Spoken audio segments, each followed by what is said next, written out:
அனைவருக்கும் என் அன்பான காலை வணக்கம். நான் தான் திருப்பூர் குணன் பேசுகிறேன். ஜெய் ஹிந்த் ஜெய் ஹிந்த், பாரத மாதா கே. இந்தியா என் தாய்நாடு, சுதந்திரம் எங்கள் வீர்மூச்சு.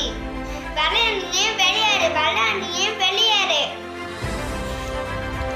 உடலில் 2 கண்கள், 2 கைகள், 2 கால்கள் கொடுத்த ஆண்டவன் பல உயிர்கள் கொடுத்திருந்தால் இந்த நாட்டுக்காக என் உயிரை கொடுத்திருப்பேனே. இந்த கொடி மட்டும் சாதாரண கொடி இல்லை, மகாத்மா காந்திஜி கொடுத்த கொடி.